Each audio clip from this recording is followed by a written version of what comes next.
بسم اللہ الرحمن الرحیم۔ سینکڑوں سال پہلے کی بات ہے کہ ایران کے مشرقی صوبہ دریائے آمو کے کنارے آباد شہر بلخ میں ایک بہت امیر آدمی رہتا تھا۔ اس کا گھر محل جیسا تھا جس کے ہر طرف سرسبز و شاداب باغ تھے۔ ان باغوں میں لاتعداد بینی بینی خوشبو والے پودے، قسم قسم کے ہرے بھرے پھول اور پھلدار درختوں کے درمیان اگے ہوئے تھے۔ نیلے اور شفاف پانی کی جھیلیں بہتی تھیں۔ یہ باغ جنت کی طرح نظر آتا تھا۔ گھر کے مالک نے ان باغوں کی حفاظت کا ایسا بندوبست کر رکھا تھا کہ کوئی جنگلی پرندہ اور جانور ان پھلوں اور پھولوں کو ضائع نہ کر سکے۔ ایک دن اس خوبصورت باغ میں نہ جانے کیسے ایک شرارتی پرندہ آ گھسا۔ وہ اس باغ کے خوبصورت اور دلکش منظر سے اتنا متاثر ہوا کہ اس نے کچے پکے پھلوں کو کترنا شروع کر دیا۔ اس نے یہ بھی نہ سوچا کہ اس عمل سے باغ کے مالک پر کیا گزرے گی۔ شام کو جب امیر آدمی اپنے مالی کے ساتھ سیر کرتا ہوا اس طرف آیا تو کترے ہوئے پھل جو زمین پر گرے پڑے تھے دیکھ کر بہت حیران ہوا۔ اسے فوراً احساس ہو گیا تھا کہ یہ کسی شرارتی پرندے کا کارنامہ ہے جو اتنے حفاظتی اقدامات کے باوجود پھلوں کو کتر گیا ہے۔ اس نے مالی کو حکم دیا جس طرح بھی ممکن ہو سکے اس شرارتی پرندے کو پکڑ لیا جائے۔ باغ کی حالت دیکھ کر وہ خود بھی بہت غصے میں تھا۔ اس نے خود سے یہ وعدہ کیا کہ وہ اس شیطان پرندے کو ضرور سبق سکھائے گا۔ اگلے دن مالی نے اسے پکڑنے کے لیے ایک جال لگایا اور خود ایک درخت کے نیچے بیٹھ گیا اور زبردستی گھسنے والے پرندے کا انتظار کرنے لگا۔ اسے زیادہ انتظار نہ کرنا پڑا کیونکہ وہ پرندہ باغ میں گھسا اور جلد ہی جال میں پھنس گیا۔ مالی بھاگ کر گیا اور پرندے کو پکڑ لیا۔ اس سے پہلے کہ وہ اس کی گردن مروڑتا پرندے نے اسے مخاطب کیا، رحم اے نیک انسان رحم کر، کیونکہ تو اشرف المخلوقات ہے، بہت ذہین اور چالاک ہے۔ میں تو ایک معمولی سا پرندہ ہوں، میری ایک التجا سن لے۔ میں اپنی غلطی کی معافی چاہتا ہوں۔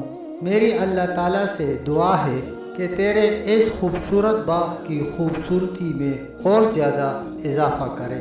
میں کیا بتاؤں، یہ تو اس حسین باغ کا ہی اثر تھا کہ مجھ سے ایسی غلطی ہو گئی۔ مالی اپنی تعریف سن کر بہت خوش ہوا اور اس طرح اس کا غصہ کچھ کم ہو گیا۔ ایسے میں اس کے ہاتھ کی گرفت کچھ ڈھیلی پڑ گئی۔ چالاک پرندے نے اس بات کو بانپ لیا۔ اس نے اپنی بات جاری رکھی، دیکھو اگر تم نے مجھے مار دیا تو اس سے تمہارا نقصان پورا تو نہیں ہو جائے گا، لیکن تمہارے سر ایک خون ناحق ہو جائے گا۔ یاد رکھو، رحم اور صبر سے کام لینا ہمیشہ سے اچھا سمجھا جاتا ہے، جلد بازی بے وقوفی کی علامت ہے۔ اب اگر تم یہ سمجھتے ہو کہ اس میرے برے کام کی سزا موت ہے تو بے شک مجھے مار دو، لیکن اس سے پہلے مجھے چند باتیں کرنے کا موقع ضرور دو۔ مالی پرندے کی گفتگو سے بہت متاثر ہو چکا تھا اور بولا، ٹھیک ہے، جو تم کہنا چاہتے ہو کہہ لو، لیکن یاد رکھنا کہ میں تمہیں سزا دیے بغیر نہیں چھوڑوں گا۔ پرندے نے کہا، تو پھر غور سے سنو، میں تمہیں ایک دلچسپ کہانی سناتا ہوں۔ شمال مغرب کی طرف بہت فاصلے پر ایک نخلستان موجود ہے۔ وہاں پر میں اپنے خاندان کے ساتھ رہتا ہوں۔ میں اپنی بے وقوفی کی وجہ سے انہیں تنہا چھوڑ کر یہاں چلا آیا تھا۔ اس خوبصورت باغ کی خوبصورتی سے متاثر ہو کر کچھ وقت کے لیے اس درخت کی اونچی شاخ پر بیٹھ گیا تھا۔ اسی دوران ساتھ والے پام کے درخت کی اوپر والی شاخ پر مجھے ایک بلبل اور مرغ باراں اکٹھے بیٹھے دکھائی دیے۔ اس وقت ان کے سروں پر ایک ٹڈی پرواز کر رہی تھی۔ ان دونوں کی کوشش تھی کہ اسے دبوچ لے۔ اس کوشش میں بلبل کو کامیابی ملی۔ اس نے ٹڈی کو اپنی چونچ میں دبوچ لیا۔ مرغ باراں بھی غافل نہ تھا۔ اس نے جھپٹا مارا اور ٹڈی بلبل کی چونچ سے